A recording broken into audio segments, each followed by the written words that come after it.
survival. But you're also not sitting next to Phil anymore in that cubicle, so... Win? Oh my god, bro. Oh, hell no. Samus Aran? Hey! Hey, Samus Aran! I'm stuck! Help me out! Help! Please get me down. I'll just stay right here. Is the hate for the Galactic Federation trooper in Metroid Prime 4 warranted? Yes and no. Hear me out. It's no secret that the controversy and rage-baiting headlines in media, no matter if it's news, social media, it drives clicks and views. It's human nature, unfortunately. There's measurable data that proves this. Feel-good stories and other positive news do not get the same level of views and engagements as negative news does. Social media companies create this algorithm to keep you engaged on the platform, serving you more and more negative things. It messes with a person's mental health and perspectives as people react emotionally rather than thinking critically and logically as to why, keeping you in a constant state of fight or flight. It keeps perpetuating the us versus them mentality. The Metroid series is a niche series for Nintendo with a dedicated fan base. In some people's eyes, they have not given it the respect or support as they have, let's say, Mario or the Zelda franchise. Hell, they even promote Splatoon more than they do Metroid. What kind of shit is that? So I do understand the frustration from the fan base.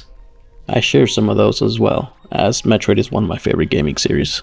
This has been the perfect storm brewing, where the fan base is starved of proper games throughout the years and Nintendo being neglectful and just doing stupid decisions, like the crashing out of the Metroid Prime Federation Force announcement. A game announced during one of Metroid's routes, a game that nobody asked for. Excuse me, I don't know where that came from. If it was released alongside the mainline game, 2D or 3D, like Pinball or Metroid Prime Hunters, it would have not received the hate that it does now, or did back then. Right now, Nintendo, for a lot of people, have been making a lot of anti-consumer decisions, from the price of the Switch to the price of games with variable pricing and gaming keycards. Nintendo isn't just the only company doing brain-dead and out-of-touch decisions, making gaming unaffordable and essentially pricing out most of the population during these difficult times. And just the situation of the world right now in 2025 through 2026. Microsoft's Xbox has been the main culprit here, with drastically raising the prices on the consoles and Game Pass subscriptions. PlayStation isn't far behind either, with them also raising prices on their consoles. We are 5 years into the current generation, where in previous generations there would have been a price cut and slim models to make it more affordable. The opposite has happened. The gaming industry has become unsustainable, with the AAA games and their overinflated prices, massive layoffs, and disgusting use of AI to cut corners and speed up development.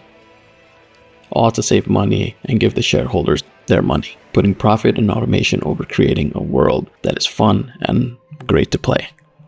Creativity is gone, only the profit motive. These crash outs aren't exclusive to Metroid Prime 4. Past Metroid games have had some type of crash out prior to their release. These elements have come together and created this hurricane of crash out against this NPC character in the latest final overview trailer of Metroid Prime 4. Myles Mackenzie. Okay.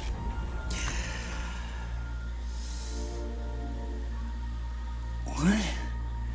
What now? That NPC character you meet early on in the game and sort of serves as a tutorial, with him pointing out things in the environment, save stations, and other things. This is in stark contrast of what people believe to be the essence of Metroid: isolation and non-linear progression. While this is what it was at the beginning of the first Metroid game on the NES in 1986, this has changed throughout the 40 years of games that have come out since then. Narration and storytelling have been slowly integrated to create this vivid universe, not devoid of life, but filled with it. From Super Metroid to now Prime 4, it has added elements of storytelling and narration that are now mainstay features. There are many games throughout Metroid's history that people have voiced their discontent for. This is not really anything new. Both Metroid Prime and Metroid Fusion were met with both skepticism and straight up hate at the time, before actually playing it and having it grow on them. Understandable, as a follow-up to arguably one of the best games of all time, Super Metroid. The first two Metroids created the blueprint and added elements to the series. Super Metroid perfected it. How are you going to follow up that, and with a transition to 3D, first person no less? People were worried. Add to the fact that at the time, an unknown and unproven gaming studio from Texas was making it, Retro Studios. Would they be able to understand the philosophy of Metroid? They already had 4 out of 5 game pitches cancelled by Miyamoto himself, the last being a game that would later turn into Metroid Prime. Meanwhile, in the land of the rising sun, R&D1, Nintendo's in-house studio, and the original developers of Metroid and Super Metroid, people who made Super Metroid had a monumental task of creating the sequel. Where would they take Samus next? Sakamoto and the rest of the R&D1 went with a more linear and story-driven game. Metroid Fusion was considered at the time the black sheep of the series. People felt the same way as they do now about Metroid Prime 4 and Myles.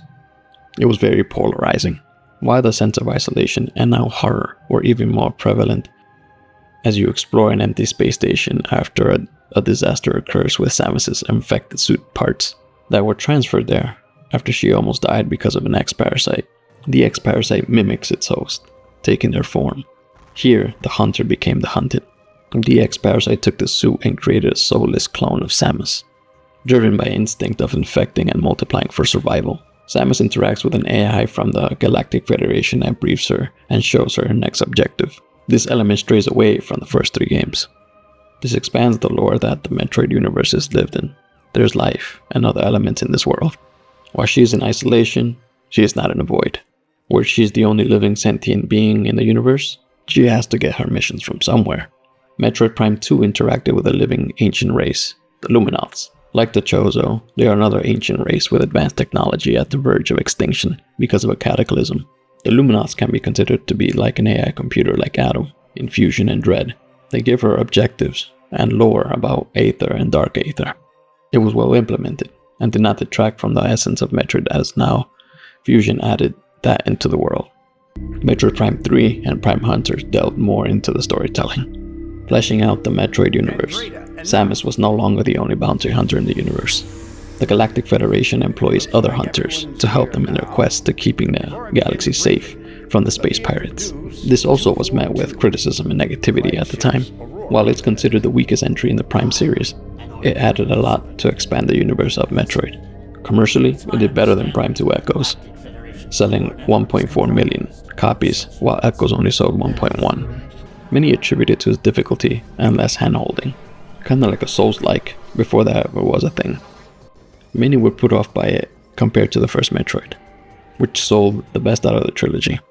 It sold 2.84 million copies on the GameCube. The trilogy as a whole is very critically acclaimed. Then came the Dark Era and the second drought, Other M. This is what everyone's fearing. Sakamoto wanted to fully flesh out the Samus's backstory in a more narrative-driven game. For the first time, Samus had dialogue, or an actual voice. Many wish she didn't. While the Japanese dialogue is better than the English version, both in delivery and context, it was poorly implemented and poorly directed. Samus's English voice actor is monotone and dry. Other M is the case of telling, not showing. Too much exposition. Telling the story at you, not to you. And just dumb story decisions like when and how Samus can use her abilities because Adam didn't authorize it. It's the culmination of all the bad things throughout the decades to show up in Prime 4. It's PTSD from Other M, and bringing in another third drought, and Nintendo shelving Metroid until 2035, probably for its 50th anniversary. I get it. I understand it. I'm in the camp that Other M was a mediocre Metroid game. Separate from the story and serious from the actual gameplay, the dumb limitations of using the controller sideways with no nunchuck, Ninja Theory did a good job with the limitations and constraints put upon them. I think this whole thing is being blown way out of proportion. Should we be worried? Maybe. Does it ruin the game? Probably not. No game is perfect. There will be criticisms, and it's valid to point them out. But to already write it off as a failure or horrible is close-minded. The truth always lies somewhere in between. These vocal minorities are A, either hating just to hate because it's cool to hate on Nintendo for their boneheaded decisions recently and their anti-consumer practices, and B, negativity gains views and clicks. I think we should wait until the full game is out and judge it as a whole.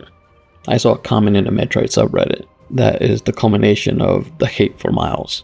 He is the personification of the yellow paint tutorial that has for some people plagued in games. God of War Ragnarok being the huge culprit. People nowadays don't have time nor the attention span in this social media age. Everything is instant gratification with no friction. Just look up the solution, etc. There's no challenge like it was with retro games. Times have changed. Nintendo wants to cast a wider net and makes it more accessible. We saw it with Prime 3, and being the easiest of the three in the Prime trilogy series. We have to wait and see with Metroid Prime 4. I'm cautiously optimistic, but there's still that little doubt in the back of my head. Are you still excited to play Metroid Prime 4? Are you picking it up day one? Or are you waiting for reviews or waiting for sales to get it? Let me know how you feel in the comments below. This has been the Pro Casual Gamer, and see you guys in the next video. Peace.